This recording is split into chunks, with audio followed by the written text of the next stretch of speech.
everyone to our Global Wellness Day, 12 Hours of Transformation Online Celebrations, presented by Chiva-Som and Zulal Wellness Resort by Chiva-Som. This session will be led by Deidre Groenewald. She is a health and wellness advisor at Zulal Wellness Resort. And today, she will discuss avoiding chronic illness with nutrition. She is a qualified naturopath with extensive experience in some of the world's leading wellness centers in Thailand and South Africa, and holds a degree in complementary health science as well as a degree in naturopathy. In her previous roles, Deidre was responsible for delivering wellness consultations tailored to guest-specific health goals, conducting diagnostic and integrative treatments, and managing spa and wellness operations, ensuring superior guest experiences. And now it's time to meet Deidre. Hello, Deidre. Hello, Kibelin. Good morning, good afternoon, good evening, everyone. Welcome to Global Wellness Day. My name is Deidre. I'm a health and wellness advisor at Zulal Wellness Resort. As mentioned, I'll be discussing avoiding chronic illness with nutrition. And I would like to open with a quote from Thomas Edison. So, the doctor of future will no longer treat the human frame with drugs, but rather cure and prevent disease with nutrition. Today, as we look into chronic illnesses, I would like to touch on the framework of the medicine of the future, which can actually be considered as the medicine of the ancient past. Hippocrates, the forefather of modern medicine as we know it, said it best when he stated, "Let food be thy medicine." And he probably learned this from ancient healing systems such as Chinese medicine and Ayurvedic medicine. These ancient systems of medicine advocated a mind, body, and spirit approach towards medicine that incorporates many different treatment modalities. But really the foundation can be found in letting food be your medicine and digesting your food.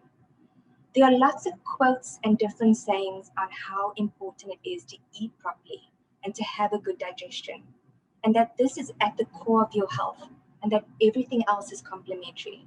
And it's really based on prevention and treating the root cause. So when we talk about chronic diseases, it is important to define what a chronic illness is. Simply put, a chronic condition is a physical or mental health condition that lasts more than 1 year and causes function restrictions or requires ongoing monitoring or treatment. So it cannot be considered as something like a sprain that comes or goes. We can really isolate this to 3 major lifestyle diseases, and this is heart disease, cancer, and diabetes. Many chronic diseases can be prevented, delayed, or alleviated through simple lifestyle changes. And with this being said, it's interesting to note that many chronic illnesses have a lot more in common, and in many ways they can be considered as the same disease, manifesting and masquerading in different forms as they all share the same underlying mechanism of disease. And this can be seen through chronic inflammation, which is not managed, oxidative stress, which can come from maybe exercising too much, changes in the microbiome, or commonly known as gut flora, and a factor that could influence this is a diet devoid in fermented foods, and also changes in gene expression. And each one of these mechanisms is directly related to what we eat. The key is therefore to identify that prevention is key and empowering people to be their own healers. When addressing chronic illnesses, it is important to identify the contributing factors that increase the risk of developing, but also managing chronic illnesses. And one of the first things that's at the forefront at the development, but also progression of chronic illnesses is lifestyle and behavioral factors. And I'm sure, as you know, under lifestyle and behavioral factors such as poor diet plays a role, smoking,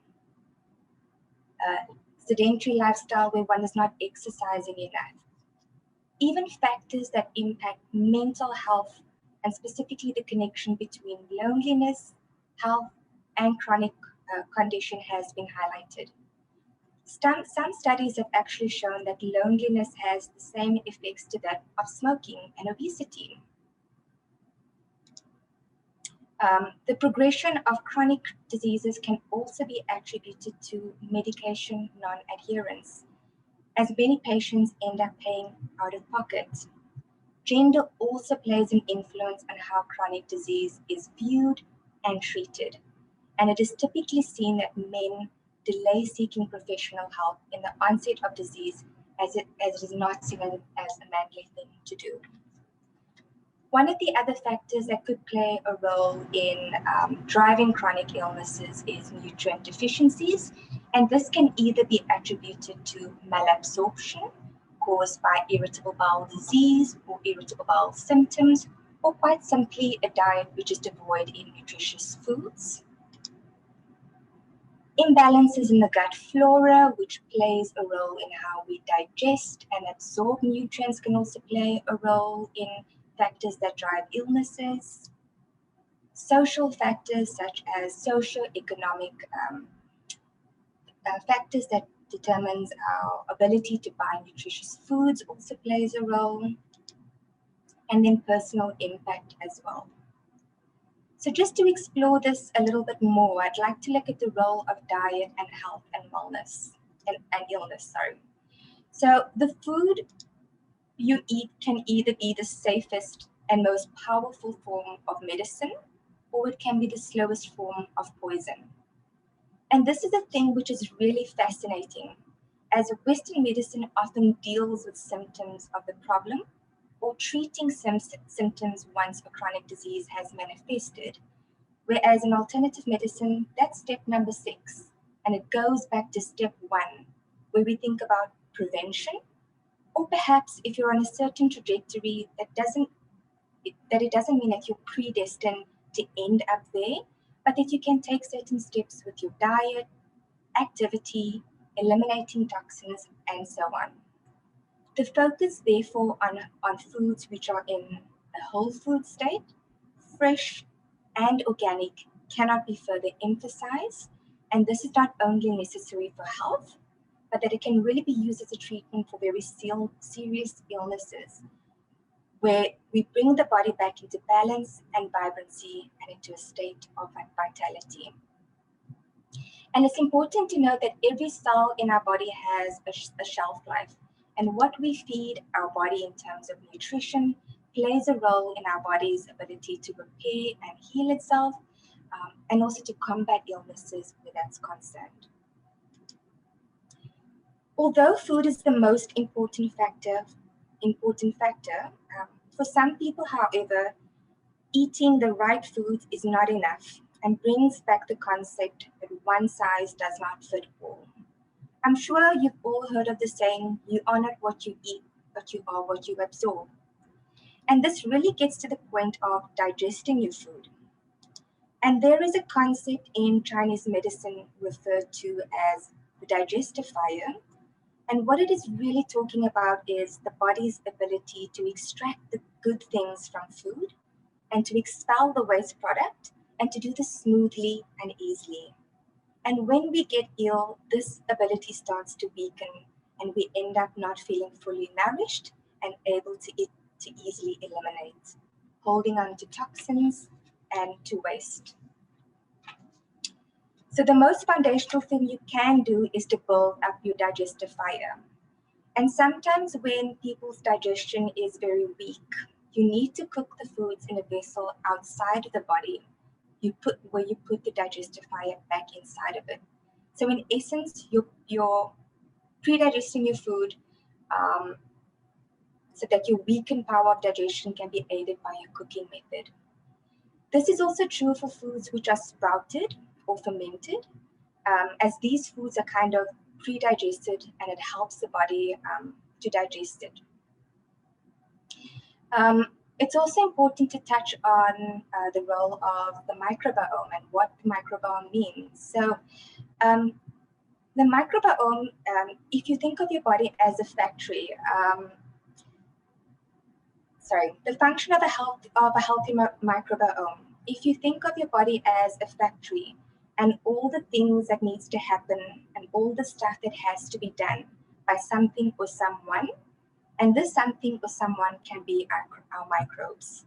Our microbes are considered as our worker bees for the factories, and they keep these processes running smoothly, providing essential vitamins that our bodies can't produce on our own. It's also important to note that most of our immune cells are found in our gut. In addition to this, you have a lot of bacteria in your gut as well. You have to feed those bacteria with the right type of food. And these bacteria can be thought of as chemical producing factories. Bacteria plays a role in digesting fiber and turning these fibers into certain types of cells, immune cells, which is involved in preventing autoimmune diseases. And it also makes sure that your immune system doesn't get ramped up so that it starts attacking your own organ system. So when it comes to gut balance, it's not just about eating foods that your constitution can digest and assimilate, but it's also making sure that your gut flora is in place so that it can actually digest, extract, and absorb the nutrients and turn up the immune system so that inflammation can be modulated as well. It's also important to note that with chronic diseases, it's not just diet that plays a role, but also underlying infections which can impact the body's ability to cope with chronic illnesses. If you have an underlying condition such as candidiasis, and this is not controlled, this can actually cause systemic inflammation in the body. And if you have a condition such as Hashimoto thyroiditis or rheumatoid arthritis, this can actually weaken the immune system further and cause further attack on the joints or the thyroid. By treating the candidiasis, it's one way to actually strengthen the immune system and to help increase vibrancy and state of vitality for the body. Nutrient deficiencies also play a big role in the drive of chronic illnesses, and many chronic illnesses are interconnected imbalances of our entire system as a whole. The vitamins, minerals, and nutrients required for healthy function come primarily from the food that we eat. And a diet devoid of nutrient-dense foods can actually initiate the onset of certain illnesses. It's important to note that with certain illnesses, that malabsorption can also impact the body's ability to absorb and become one with nutrients. And if, for example, there is an autoimmune condition where gluten is an intolerance, it's important to remove the allergen so that gut healing can take place. So when a nutritious diet is actually being eaten, that the body can actually absorb that and use it to build up and repair itself. Genetics also plays a very big role in our ability to handle illnesses. And some individuals have genetic factors which place them at a higher risk for developing chronic conditions. Gene expression is heavily influenced by our environment and lifestyle choices. Think about food not just as macronutrients such as proteins, carbohydrates, or fat, but also think of them as information that influences your physiology. Food that has energy value has the ability to give your physiology signals and move the functioning into a better direction. And that's really what happens with gene expression. You're altering things so that when the gene express, it's either promoting a state of health or it's promoting a state of illness. And when you are eating a certain kind of diet, the effect of that can actually change the way that your genes are chemically functioning. And this effect can bring long-term, and in fact can be long-term and can also be inherited. What's great about food as medicine is that the choice to change that trajectory can happen as soon as the next meal. So the best thing how to flip and avoid some of the toxins in the food and even around the food can be counteracted by choosing food for health. And there are studies that show that within 1 week, 90% of pesticide reduces in a family in Sweden who went organic, and within 2 weeks, 100% was out of the system. And what this tells us is that we have a profound ability to change our health, and that the most important thing is to simply choose healthy foods because it will be restorative, not quite overnight, but almost so in a week or two. We see a change in the pattern in our gut microbiome in a matter of days, and this can also be influenced by eating healing foods that can help to bind and remove toxins and replace them with really good things that can have a profound effect. And with regards to the gut microbiome, we can also talk about fermented foods. But the most important singularly thing we can do is to choose whole foods, a plant-based diet that provides the fiber and resistant starch that nourishes the microbes that's already there. And it also feeds the good guys, but does not feed the opportunistic ones that overgrow and cause so many problems. You can give general guidelines about general principles on what to eat, but it's also important to listen to your body and to be honest with yourselves, because our minds can play tricks. And I would also try to say to follow the 80-20 rule, because we also add a lot of stress when we try to eat 100% of the time healthy. And the most important thing is not to give up. Empowerment. So what research has showed us is when people are engaged in their own healthcare, like monitoring our own blood pressure. So what's more involvement than your daily preparation of food? And also if you're wanting to make some changes in your life, a lot of people think that all or nothing, instead of realizing that small steps makes a big difference. And another thing is to plan. Nothing is more empowering than stepping up to the plate and taking charge. The essentials to avoid with chronic illnesses is really just to optimize gut function. Our gut can be considered as the second brain, and it plays a role with how we handle stress, but also how we bounce back from illnesses. And ways that we can enhance digestion is by focusing on foods in its whole food state. When we eat foods in its whole food state, we are actually providing the macronutrients as well as the micronutrients, which provides the growth factors or the nutrients for cells to function functionally, and for healing to take place as well.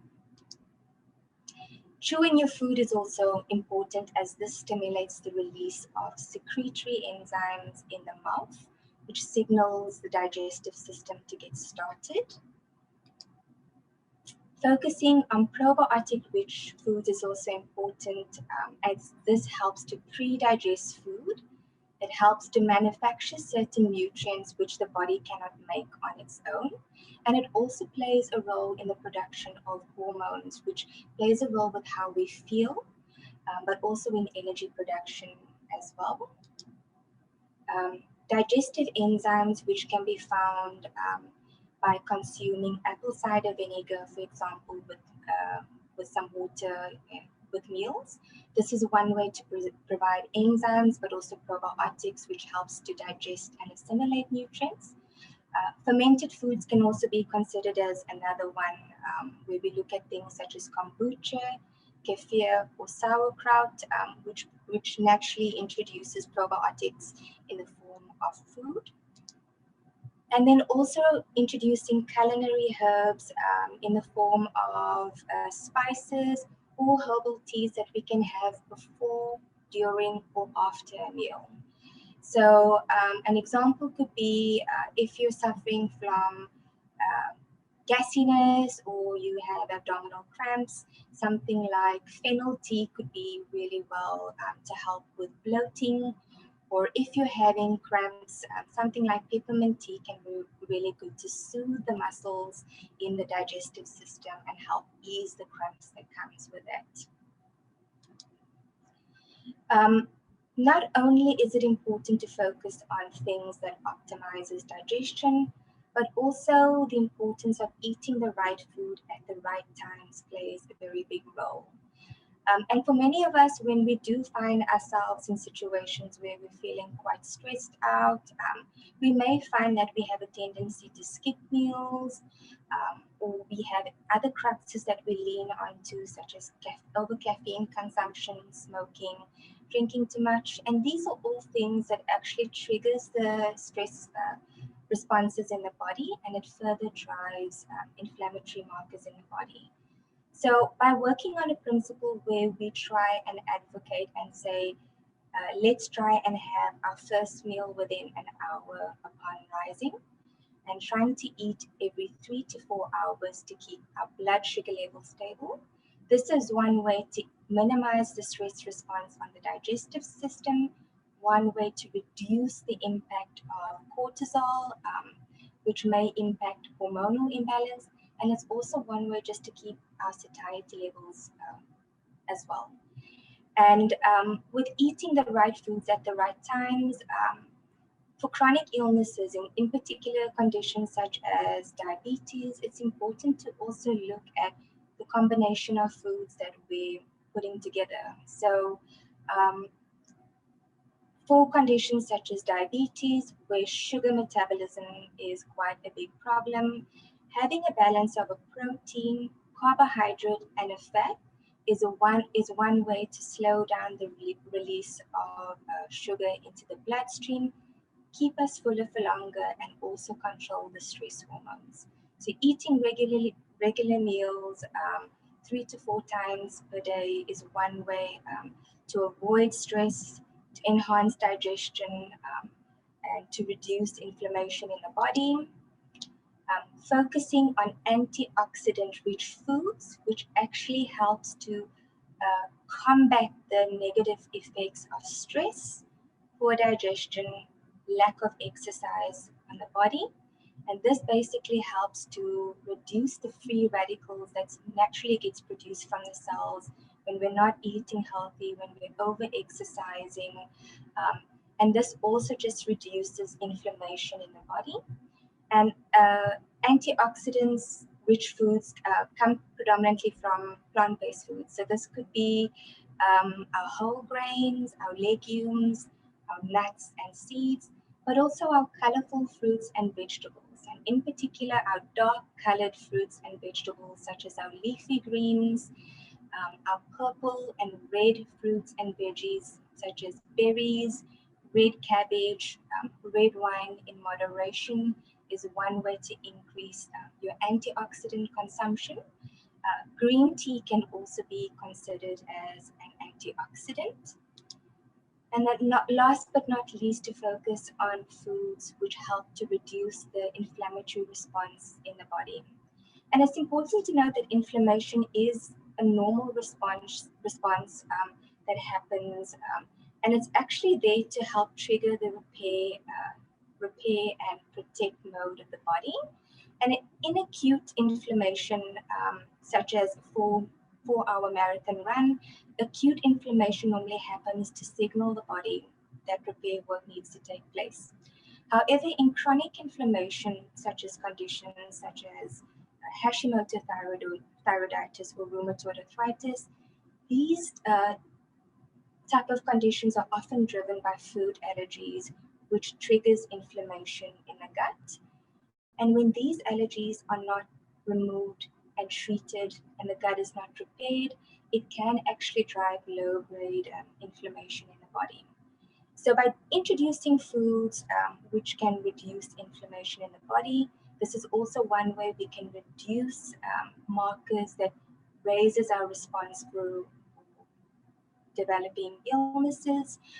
And we can focus on foods such as whole grain foods, once again, our culinary spices such as turmeric. The active ingredient in curcumin has been shown to be very, very good at liver detoxification, reducing inflammation in people with arthritis, and also it's been shown to be quite good for cancer prevention. So eating turmeric on its own probably won't give you the dose that you need for the curcumin, but it could be a gentle way of introducing this, especially if you're having this on a daily basis. But if you do feel that you want to take it a step further, you could always add it in a supplement form. And then in addition to this, also looking at our foods which are high in omega-3 fats are really good for reducing inflammation in the body, and it balances the immune response. So looking at our oily fishes such as tuna, mackerel, or salmon can be really good. And then also minimizing our fruit consumption to not more than 2 fruits per day, as too much sugar in inflammatory conditions can also put flames on the fire and actually exacerbate the condition. So I would say the key word with this would really be balance and moderation. Balance and moderation in the amount of fruits that we have, so 1 to 2 fruits per day. With fruits and vegetables, you can never have enough, at least 3 to 4 servings per day. And then also keeping animal protein to the basic and trying to have some type of legume as a non-meat alternative, which is also a great source of fiber, which also helps with gut flora as well. So that covers it for today. There will be some questions and answers at the end. I look forward to answering. Thank you, Deidre, for your interesting workshop. I hope you all enjoy the session. And here are some questions in the chat. Okay, first question, Deidre. Is the probiotic supplement healthy for the gut, and how to choose? Probiotic supplements are definitely healthy for the gut. For most individuals, there's actually quite a big challenge to get foods which are high in probiotics, and this is foods such as yogurt, kefir, sauerkraut, kombucha, to mention a few. And by taking a daily probiotic, it's actually one way to ensure that you're getting the probiotics that you can't get in from food. And if you're just taking it for daily health, prevention health, you could look at a supplement that gives you at least 2 strains. So the 2 strains that you want to be looking at is Lactobacillus acidophilus and Bifidobacterium lactis. And you want to be looking at a strain concentration of at least 1 to 2 billions. If there is, however, a chronic condition that you want to treat, then you want to look at a higher dosage, and you want to then look at a supplement that has a higher number of strains. So you'd want to look at something that has about 10 different types of probiotic strains in there, and you'd also want to look at a minimum dosage of 15 billion strains per capsule. Thank you, Deidre, for your answer. Next question. Can food allergies impact the body's ability to absorb nutrients?